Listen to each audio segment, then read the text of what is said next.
Good morning. This is the midweek devotion for August the 26th.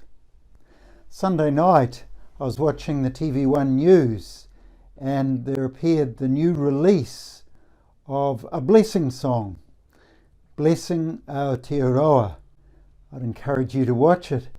It's a compilation of a whole lot of people from a whole lot of church fellowships, Christian fellowships, sharing together this wonderful old blessing.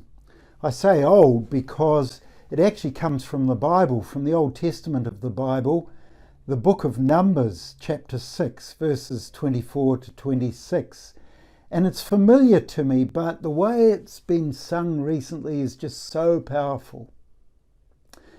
But the question that comes from such a blessing as that is, in the year 2020, and the suffering we've undergone with COVID lockdown, and the question marks over the future, economic future of the country, how can we call ourselves a blessed people?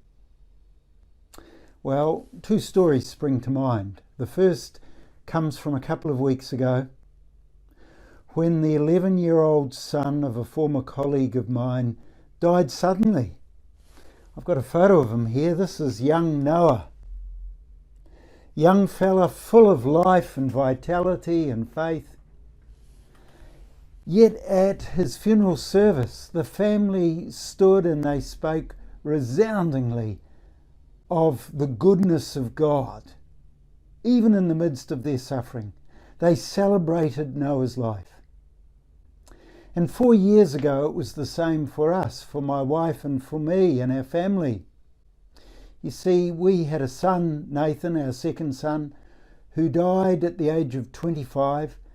At the age of 8, he could no longer walk on his own feet. He went to an electric wheelchair, and from then on, life was a real struggle for him.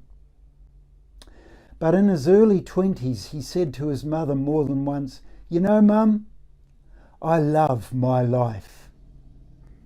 Well, what is there to love when it just seems like life deals you a raw deal? You know, you get the wrong hand of cards. But we too celebrated Nathan's life. Despite the suffering and the pain, he led a full life, as full as he could. And even in the last 3 months, when he could barely breathe at times, he hung on to life for all the good things it was worth. I want to remind you today that we truly do live in a blessed land, and despite the sufferings, we can pull the goodness out of every situation.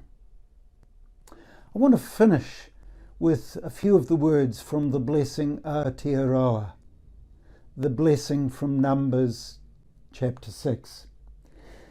May the Lord make his face shine upon you. May his favour be upon you, and 1,000 generations, and your family, and your children, and their children. You see, this blessing goes on and on and on, and is an inheritance for us all. Be encouraged. Life is a blessing. We are richly blessed. And it's not just for the fairy tale life that we would hope for. It's for life in the midst of suffering. Thanks. See you.